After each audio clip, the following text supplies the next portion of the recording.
Ban dịch tiếng Anh sát nghĩa, giữ nguyên bố cục, không chia nhỏ câu, sử dụng văn phòng tự nhiên theo chuẩn bản ngữ. On May 24th, 1926, the atmosphere inside New York's Ed Sullivan Theatre was more than one of regret. It felt as though an entire era was falling apart. Stephen Colbert, the man who had served as America's emotional guide for the past 9 years, stepped onto the stage for the final time.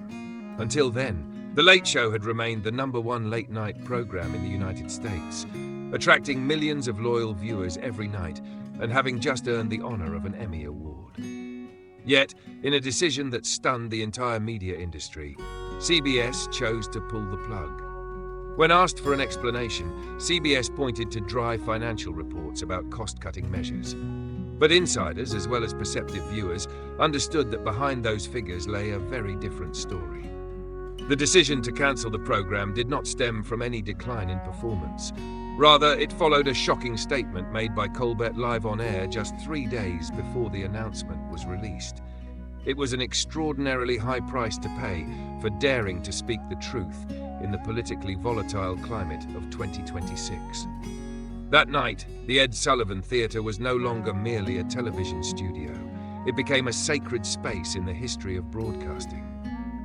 Although CBS kept the schedule completely confidential and issued no announcement regarding guests, that very silence created an almost unbearable sense of tension. Millions of people across America waited anxiously. Who would stand beside Colbert during this final farewell? Speculation exploded, ranging from A-list stars such as George Clooney to iconic figures such as the Pope. Yet what actually happened was even more moving than any script could have imagined. When the red velvet curtain rose, the person who appeared was none other than the legendary Paul McCartney. In that moment, the entire auditorium seemed to fall silent. McCartney had not come merely to perform. He brought with him a piece of history, a photograph from the very appearance that changed the world when the Beatles performed on this same stage in 1964. It was an act of passing on a legacy, as though the music and laughter of 2 different eras had met at the very place where it all began. But the surprises did not end there. A succession of Hollywood stars, including Bryan Cranston, Paul Rudd, Ryan Reynolds, Elijah Wood and Tig Notaro, emerged from the audience, not as invited guests appearing on the program, but as admirers who had come to bid farewell to a respected colleague. Their presence delivered a quiet yet powerful message. Colbert was not alone on this fateful night.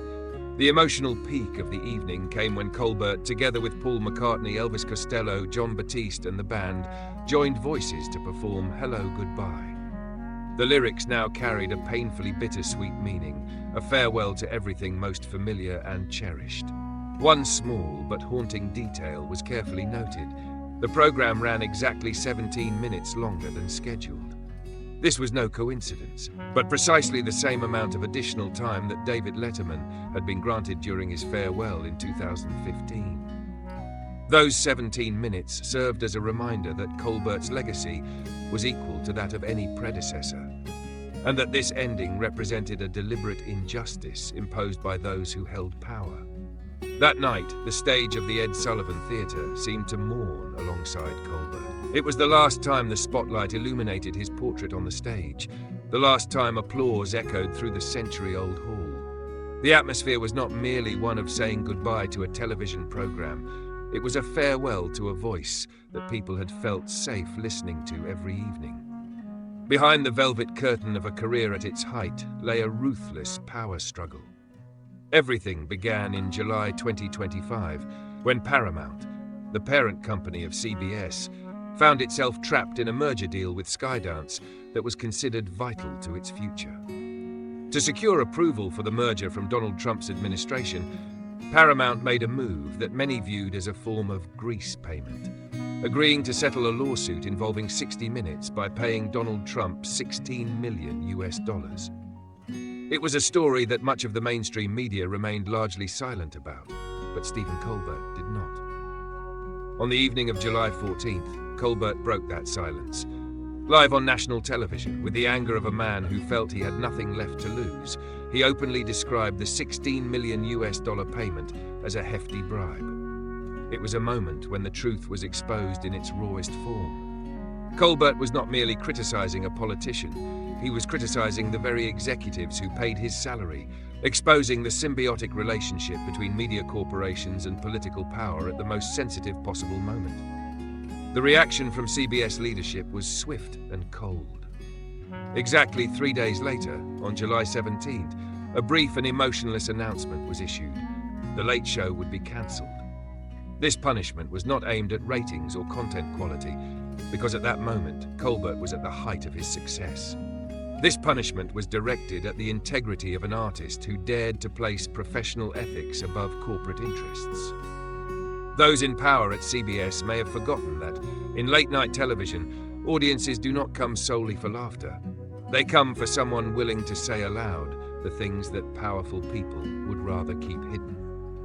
With $16 million spent to buy silence, the cancellation of Colbert's program became the corporation's way of demonstrating that it would not tolerate any voice bold enough to challenge its arrangement.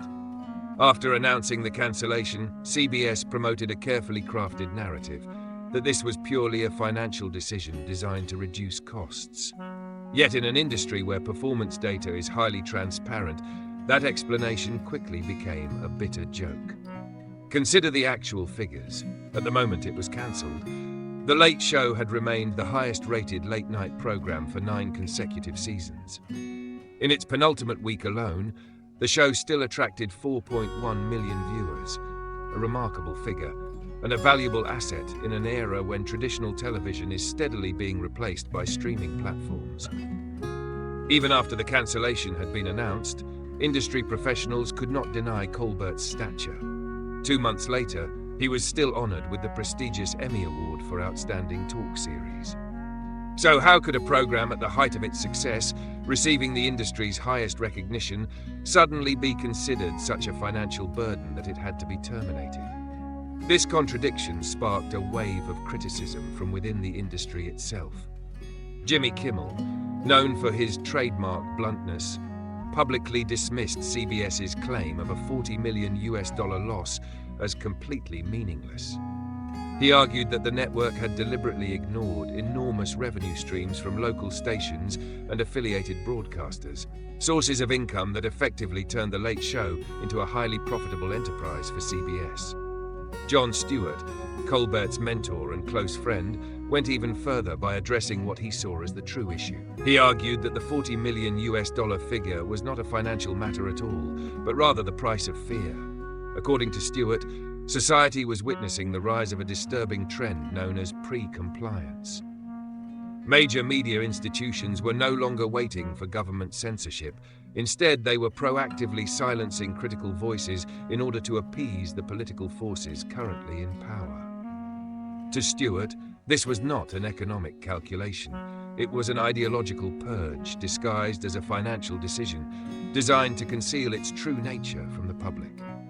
Once the theatrical curtain hiding the financial explanation had been torn away, the response from the entertainment community became more than simple outrage. It became a rebellion. David Letterman, the legendary television host and Colbert's predecessor at the Ed Sullivan Theatre, could not remain silent. In a highly symbolic moment, Letterman publicly referred to CBS executives as lying weasels. Nor did he stop at words alone. Together with Colbert, he carried out an act that felt almost epic in scale, climbing onto the theatre rooftop and throwing symbolic items down toward the CBS logo below, expressing their fury at the way those in power had treated both art and truth. Yet perhaps even more remarkable was the unity displayed by the Strikeforce 5, the group of America's most influential late-night hosts, including Jimmy Fallon, Jimmy Kimmel, Seth Meyers, and John Oliver. Rather than keeping a safe distance, they chose to stand firmly alongside Colbert.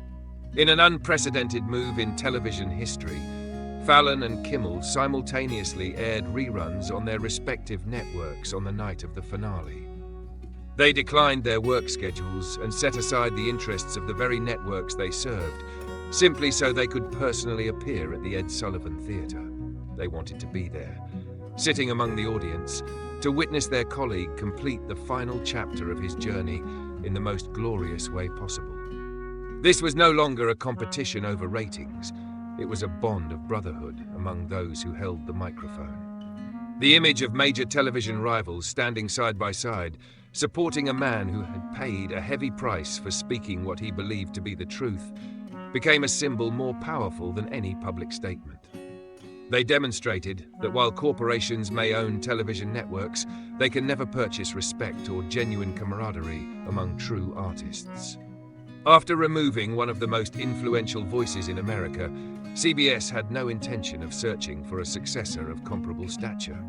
Instead, the network made a move that left many industry observers shaking their heads in disbelief, hiring Byron Allen and bringing Comics Unleashed into the prime late-night slot beginning on May 22, 2026.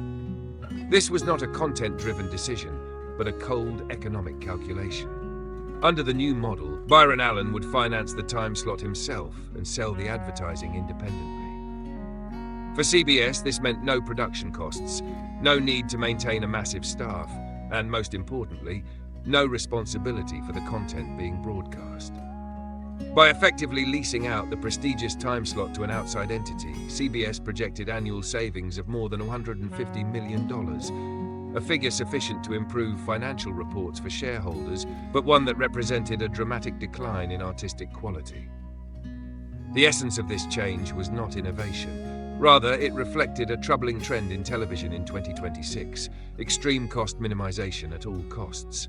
CBS did not replace Colbert with a better program. They replaced him with the least expensive option available. The vision of television executives is no longer focused on creating culturally valuable works where intelligence and humor are celebrated. Their primary concern is how to make the time slot cost as little as possible. A flagship television program, once a source of pride for an entire network, has now been reduced to rented space. When artistic value is pushed aside in favor of cost optimization, viewers become the greatest losers. They lose a familiar companion who spoke to them every night and are left with a lifeless commercial void in return. Stephen Colbert's departure was not merely the end of a television program. It was a shockwave that left painful consequences for everything connected to it. The Ed Sullivan Theatre, a century-old Gothic landmark that once witnessed historic appearances by Elvis Presley and the Beatles, has now fallen into an unsettling silence. No longer filled with energetic recordings or the cheers of live audiences, it has become a vast empty space in the heart of New York, with no tenant yet capable of filling the legacy Colbert left behind. Yet the greatest tragedy was not found within the stone walls, but among the people. Immediately after the finale, the entire staff of approximately 200 employees, individuals who had quietly worked in lighting, sound, editing, production, and logistics, were informed that they had lost their jobs. There were no meaningful severance packages and no adequate expression of gratitude from Paramount. For them, careers built through years of dedication were cut short as though they were inventory being cleared from a warehouse. Colbert himself, despite appearing strong and composed on stage, had previously acknowledged the tremendous personal cost he had paid. Behind the smile seen on television was a level of exhaustion that reached to the very core of his being. To remain focused and manage chronic anxiety while carrying the burden of hosting America's #1 late-night show every day, he had at times relied on intensive psychological support. It was an almost unimaginable pressure, being both an entertainer and a combatant on the front lines of political commentary. Yet, as though a new chapter were being written amid the ruins, Colbert refused to retreat. He confirmed that he was embarking on an entirely new creative journey, collaborating with legendary director Peter Jackson on the screenplay for a new Lord of the Rings project. Perhaps leaving the spotlight of late-night television is ultimately the way for him to escape the cage built by network executives and return to the literary and cinematic passions that have always been at the heart of his creativity. The story of The Late Show is not merely about a financial decision. It stands as a powerful declaration about the state of media in 2026. Speaking openly on national television every night has become more expensive than many networks are willing to tolerate. When truth becomes a form of liability capable of threatening corporate interests, the cancellation of an icon such as Stephen Colbert becomes only a matter of time. Perhaps the message Jon Stewart shared with Colbert during the programme's final days remains the most meaningful lesson for anyone concerned about the state of the world. Look it straight in the eye and laugh. Because when the system becomes absurd in its attempts to conceal reality, laughter may be the last remaining weapon capable of helping us preserve our clarity in an increasingly uncertain age.